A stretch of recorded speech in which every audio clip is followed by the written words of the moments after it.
Hi there, welcome back. This video is not really a quick win in itself, but more kind of a side note that I wanted to share with you before moving on to the two most important quick wins which come right after this. Quick wins number 6 and quick win number 7. This side note is especially important if you are the kind of person to have irritable bowel syndrome, regular bloating, digestive pain, acid reflux, if you currently have stomach or intestinal issues on ulcers, if you are trying to recover from a stomach and intestinal ulcer, or if you have had previous history of stomach and intestinal ulcer. Nevertheless, if you don't have any of the conditions mentioned above, the side note is especially important for you because it will help you get jump started on decreasing the current inflammation and acidity present in your body right now. Because whether you like it or not, inflammation is present in every one of us. As mentioned in the introduction, your body is composed of millions and millions of different cells, all working together to keep you alive. However, when something damages your cells, whether it be through the food that you eat if your diet is high in acidity, through the emotional shocks you get, through all the accumulated stress, or through the traumas due to an injury or infection, your body naturally creates inflammation in order to protect itself and let you know through physical pain usually that you have a problem somewhere. In fact, recurring and chronic persistent inflammation and acidity is the root cause of most diseases and pain. The pain can be felt in your organs as you breathe or you move. It can be digestive pain due to a blockage in your colon, or it can be chest pain or abdominal pain. Likewise, it can be felt on the outside of your body when you touch a sensitive part, like when you pull a muscle or a ligament or you have a painful joint. And it can also be seen through various traits on your body, just such as bruises, rashes, discolored skin under the eyes, or a discolored and marked tongue. Usually dark or yellow, indicating signs of allergies, organ problems, and mineral deficiency. Furthermore, fatigue and being constantly tired is also a sign of inflammation within you. Because if you are constantly worn out and tired, this means that your body is working extra hard to fix a pending issue which you currently have. Being tired is therefore also a symptom of something a little bit deeper than just a lack of sleep. For example, if every time you eat something, you start yawning like crazy a couple hours later, or you feel like passing out every now and then, this is a sign that your digestion is suffering, or that you have trouble processing, eliminating, and absorbing food quickly. All these symptoms are a sign of an inflammation happening inside you.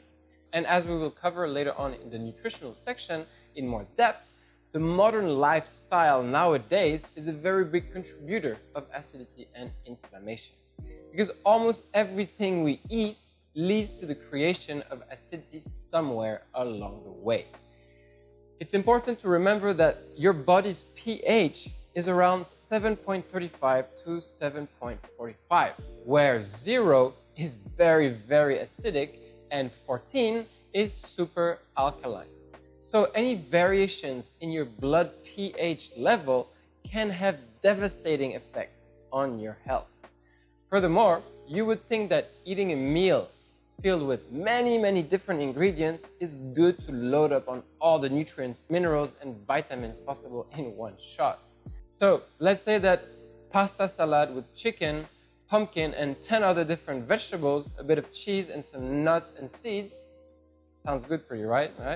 Well, in fact, not really. On the contrary, this is actually counterproductive, because by doing that, you're putting an extra burden on your stomach, given the large amount of different things it now needs to break down. As a result, this will lead to foods left undigested, not absorbed properly, and an increase in your acidity and inflammation overall, as the undigested food will turn into toxic waste. Likewise, having blood that is too alkaline will also lead to physical problems, especially digestive problems. We will go in more depth again on the subject of how to maintain a balanced hot and cold digestion later on in the course. But in this side note, to get you jump started on reducing the inflammation and acidity you have in your body, as well as to help you get on track with curing your ulcers, your digestive issues, and poor energy, I will give you a list of lifestyle rules that you should really follow strictly and which will help you tremendously in the long run, no matter your condition. Additionally, I will provide you a list of foods that you should rather avoid if you currently have acid reflux and heartburns, and if you are recovering from a peptic ulcer, as well as if you have abdominal and intestinal pain. So, to start, take a look at these lifestyle rules. Number 1, you need to completely change your lifestyle. I hate to break it up to you, but if you have recurring pain in your stomach, intestines, and especially if you have peptic ulcers, you need to completely change the way you eat and the way you live. In a nutshell, if you want to heal properly your stomach lining and your intestines, this means no soft drinks or fizzy drinks, no alcohol, no smoking at all. You need to regulate your sleeping patterns to make sure they are consistent. No sugar, candy, chips, biscuits, or any processed packaged junk food, or no spicy foods at all. The more you avoid these things, the faster you will heal yourself. Number 2, avoid fasting if you have digestive issues. Because to heal yourself, you need to eat, and you need to eat the things which will heal you. Keeping an empty stomach will not help you at all and will create more acidity because you have an empty stomach. In fact, it will make things worse for you. So, make sure you eat regularly and don't leave your stomach empty. As we will cover in Quick Win 7, the breakfast will become your very important meal of the day for you. So, even if you're not used to eating in the morning, this will need to change, because if you want to get better and if you ever want to benefit from 100% physical energy and health, the breakfast sets the tone for the day. Number 3, don't drink during meals. During meals, if you can, avoid drinking or take very small sips only if the food is difficult to swallow. It is preferable to drink water before eating. After meals, take only small sips as well. Try not to mix too much liquids with your food during or after you've eaten, as it delays and disturbs your digestion. And of course, always drink water instead of soft drinks or alcohol. Again, soft drinks and alcohol, as just mentioned, should be completely off your list, especially if you're recovering from an ulcer. As a rule of thumb, 1 glass of water, meaning 150 ml, is more than enough for an entire meal. So make sure you separate both accordingly. Number 4, never, ever, ever start your day with coffee. I will explain the perfect breakfast sequence in Quick Win number 7 in more detail, but for your breakfast, the first thing you should be eating is fruits and fresh fruits only. Followed 20 minutes after by a fruit juice mixed with some vegetables, and then followed by some light protein like a hot bone broth, some eggs, yogurt with banana and some berries, chickpeas and other legumes, grain-free pancakes, avocado, and so on. In the mornings, avoid eating meat, as it is something heavy and difficult to digest. If you're going to eat yogurt, make sure it is light and not full cream, as the heavy cream will worsen your condition. And whatever you do, try to stay away from carbs.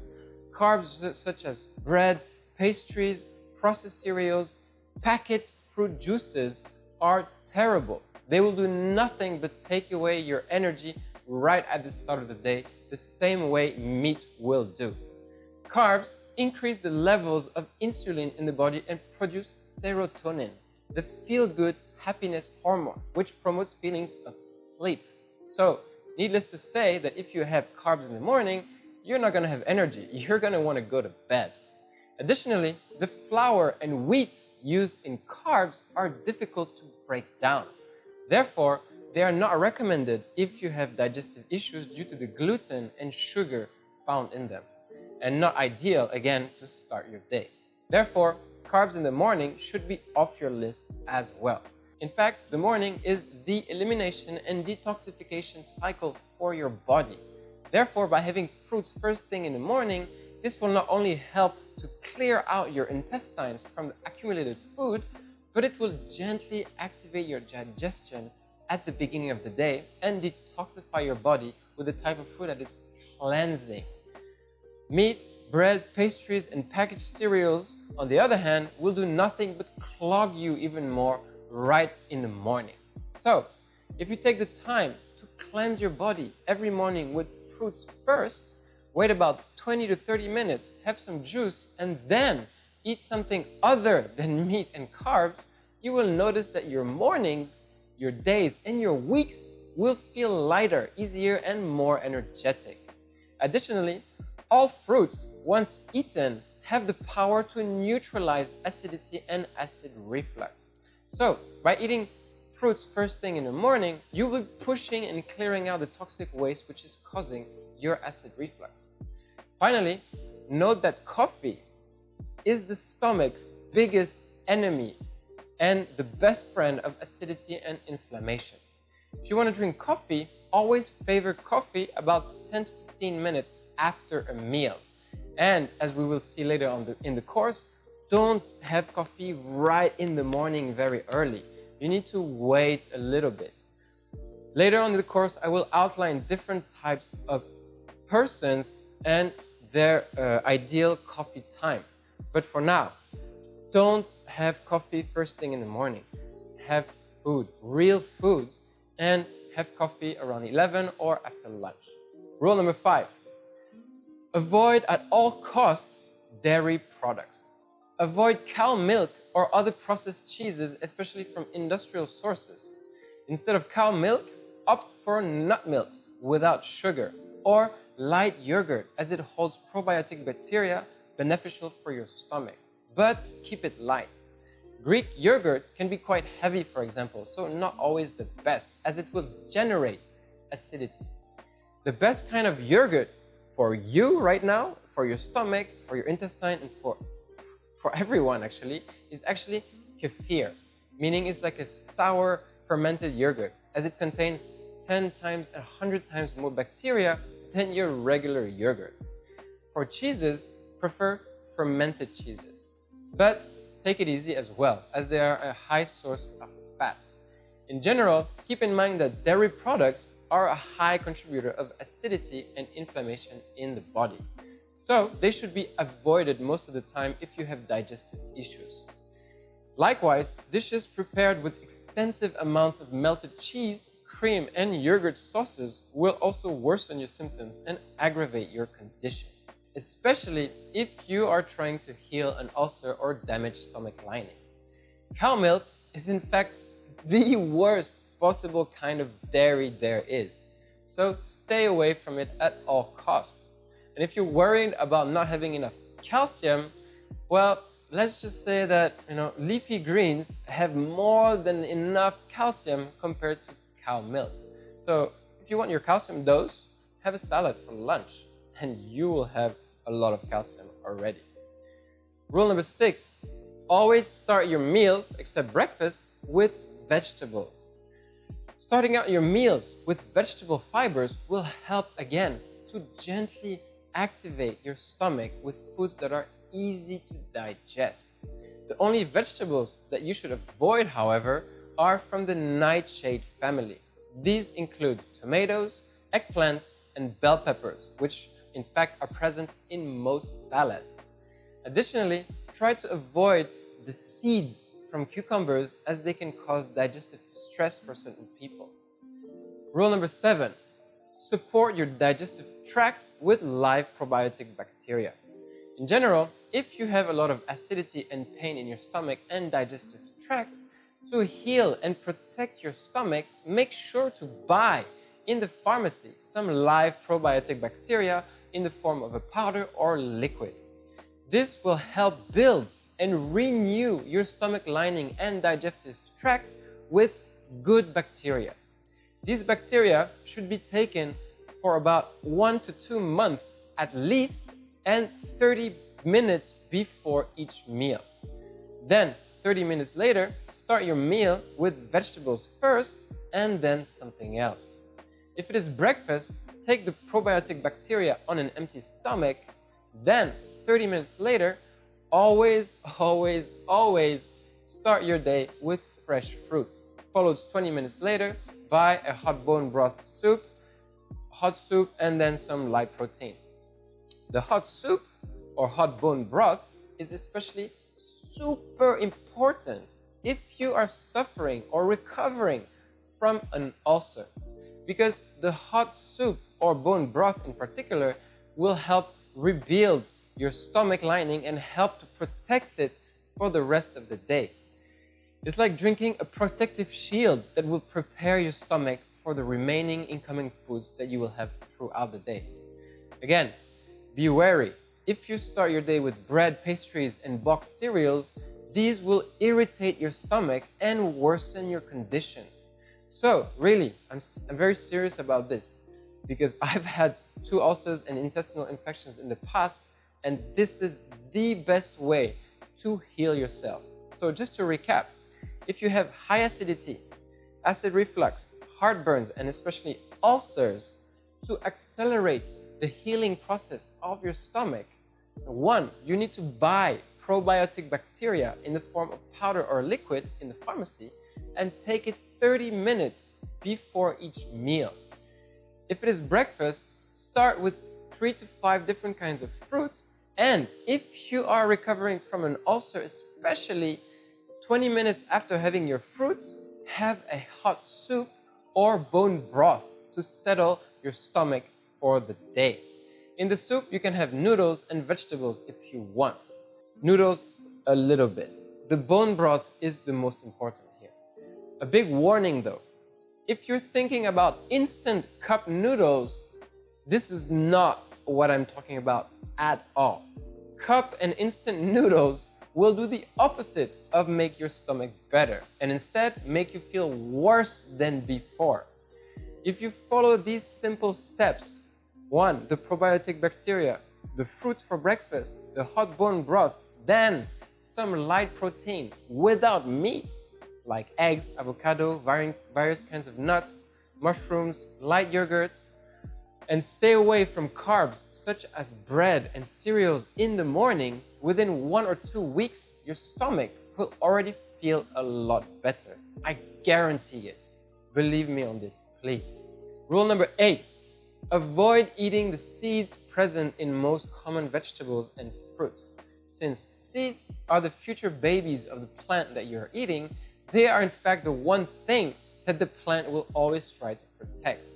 Therefore, they are usually loaded up with defense mechanism called lectins, which will cause the predator, which is you, to feel bad when eating them. So that the next time you eat it, you will avoid these seeds in general. That is the plant's way of protecting its own species in a way. The plant will only release the seeds once the plant is fully ripe and ready for eating. Additionally, since now most vegetables and fruits are harvested before maturity, the seeds have an even higher defense capacity. So avoiding them as much as possible will ensure that your digestive tract is not attacked in any way and worsened. Rule number 9, avoid eating too many raw vegetables. Always prefer hot cooked dishes. If you have chronic digestive pain, you should avoid eating too many fibers and eating too many raw vegetables. So, if you are a vegetarian or vegan, ensure that you have a good balance of cooked and hot meals overall to break down the fibers in your plant-based foods you eat, and make sure you eat enough carbs to solidify your stools. This will also tremendously help your stomach by lightening up your digestion. If you're going to eat raw vegetables, stick to the veggies which are easier to digest, like lettuce, carrots, cucumbers, without the seeds, preferably. But regardless of if you're a vegetarian or not, the same rule applies to you. The great majority of your meals should be hot and cooked, hence the importance of the soup in the morning after your fruits. Furthermore, in your cooked dishes, make sure to add spices and herbs such as basil, rosemary, chili, sage, turmeric, ginger, garlic, cinnamon, cardamom, and black pepper, which will have the effect of warming up your stomach and activating the digestion and absorption process.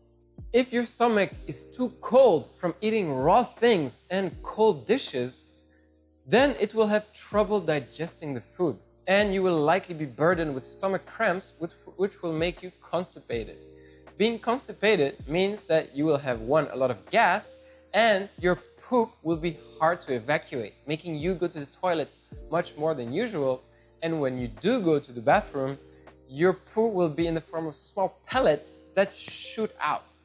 Yes, I know, a bit gruesome image, but if you want to go at the bottom of your issues, I will sometimes have to go in the gory details in order to really help you understand what is happening within you and openly talk about topics that people just don't like to discuss in general. So, overall, a good way to see if you have a good warm digestion is to have hard, firm stools which are almost effortless to evacuate, which practically don't smell at all, and where you have little to no gas. And finally, where you almost don't need any toilet paper at all to wipe yourself down. I mean, do you see wild animals using toilet paper and having bits and pieces of crap stuck to their asses? Not really, right? Because if they have followed their diet, which is meant for them, then going for number 2 is clean and quick, just like it should be for human beings. So that being said, this should already give you a pretty good idea of where you stand right now. As a rule of thumb, if you are constipated, so the pellets shooting out, this usually means that you need more warming foods and less fibers. So stopping raw vegetables and salads for a while, having hot dishes with spices, eating warm bone broth, vegetable soup with spices, and having hot lemon, ginger tea with a little bit of cinnamon can all help to completely change your digestion in just a few days.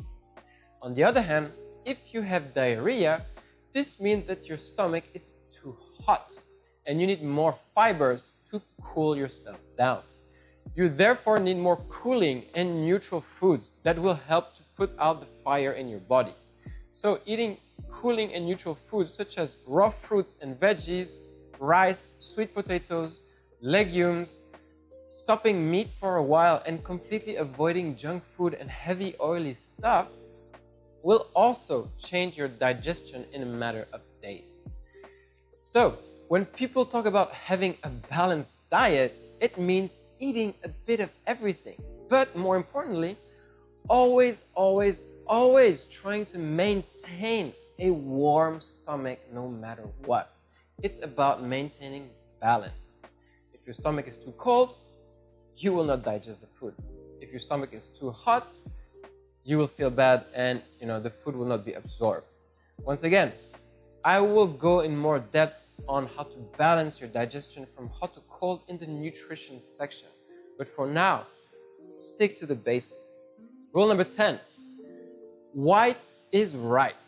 If you are used to eating a lot of bread and wheat in general, prefer plain white bread or baguette and avoid wholemeal, whole wheat, whole grain, dark breads, and cereal breads, as they contain the full grain and all of its components, which therefore includes all of the lectins and defense mechanism present in the grain. White bread, on the other hand, only contains the inside of the grain itself. Whole wheat and other whole cereal breads might have higher nutritional properties, but they are terribly harder to digest and will deplete you further of your energy. If you want to eat bread, you should stick to sourdough bread only, because that bread has been fermented, and the fermentation process used to make sourdough actually breaks down the 4 gluten-forming proteins in the bread, making it much lighter and easier and safer to digest. Rule number 11, you should not eat meat every day. Firstly, meat is the one type of food that is the most difficult to digest. Second of all, meat to be broken down requires acidic digestive juices. Therefore, it has a tendency to increase acidity in the body. And third of all, if you're going to eat meat, make sure that it comes from a trusted source, grown without hormones and antibiotics, and where animals are in the natural habitat. For beef, for example, always prefer grass-fed beef.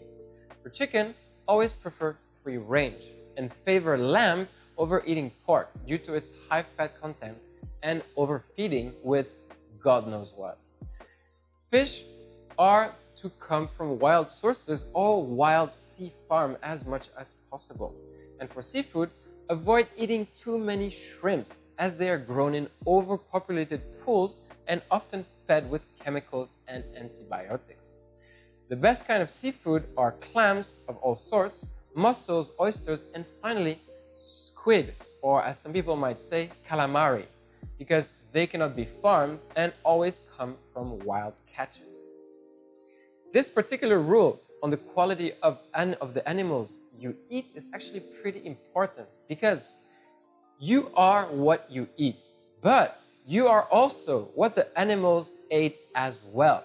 So if you constantly bombard your stomach with farmed animals raised with hormones and antibiotics, this will not only increase the acidity and inflammation in your body, but it will also destroy your immune system by attacking your stomach and intestines, constantly destroying the good bacteria in your gut, leaving you undefended against the bad bacteria.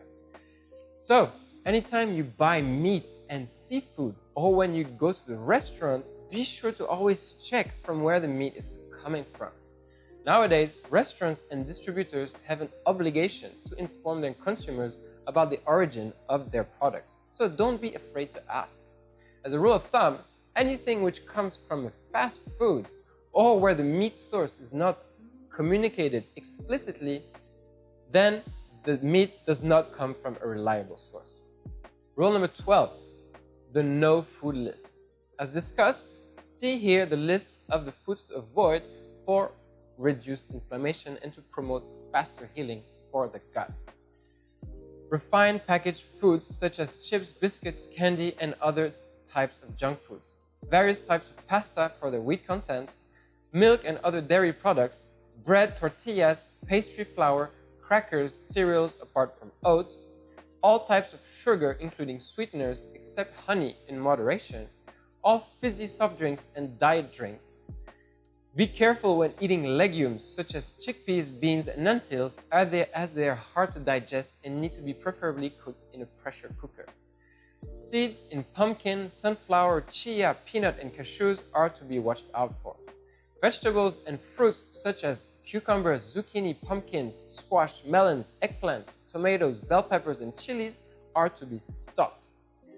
Corn, including popcorn, barley, bulgur, and any product containing soybeans, are also not really recommended. Also, throw away your safflower oil, sunflower oil, canola oil, soya oil, corn oil, and palm oil. Instead, replace it with POMACE olive oil for cooking and coconut oil or avocado oil for deep frying.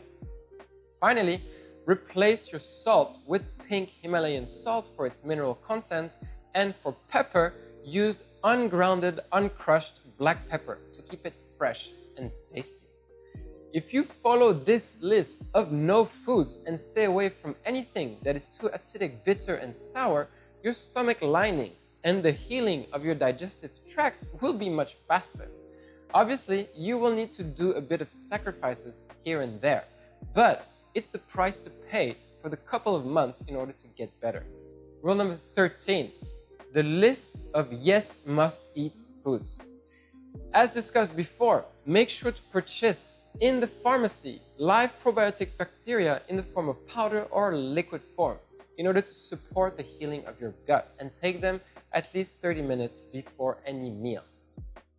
However, there are also certain probiotic foods that you must absolutely integrate into your diet every other day. These probiotic foods include cabbage, cauliflower, radishes, carrots, sweet potatoes, taro and other kinds of tubers, turnips, rutabaga, basically most root vegetables which grow directly in the ground are very good for you. Likewise, anything which has been fermented contains high amounts of probiotic bacteria. These foods include sauerkraut, tempeh, kimchi, miso soup, kombucha. A spoon of apple cider vinegar in the morning mixed in with some water and lemon is actually perfect. Fermented tofu also is actually good. Then, on top of all that, make sure you eat a lot of prebiotic foods. Probiotics are the bacteria that I talked to you about before. And prebiotics are the things which feed your bacteria to make them stronger and help them multiply. So, when having ulcers and digestive issues in general, you want to eat a lot of prebiotic foods such as apples, bananas, berries, oats, soya beans, cacao, unsweetened, asparagus, artichoke, flax seeds to spread over salads, garlic, onions, lentils, and other legumes if pressure cooked, and most leafy greens. Overall, like I mentioned before, your breakfast sequence is the most important meal of the day. So making sure to start with probiotics, then fruits, then a hot bone broth or soup, then 20 minutes later some light protein, and on top of that following the must-eat food list and no food list. This will triple the healing process of your gut. And I believe this is all there is to know with regards to ulcer treatments. Just remember that treating an ulcer takes time. It's not something that will heal in a week at all. And it will likely take up to 3 months in order for things to go back to normal completely. This all depends on the severity of your ulcer. Because once you've done your antibiotic treatment to remove the bacteria which is causing your ulcer, the healing process will be just starting. And your stomach and intestines after taking antibiotics will be very sensitive. This is why probiotic bacteria is so important. So, if I had one piece of advice to give you, is to relax, keep calm, follow these guidelines I have just given you, and things will get better. In the next 2 quick wins, I will build on and explain to you the 2 most important principles of eating the right way. Something that you will also need to implement in your day-to-day life for the most amount of physical energy. So, see you in the next quick win where I will talk to you about food combinations and then fruits. See you soon.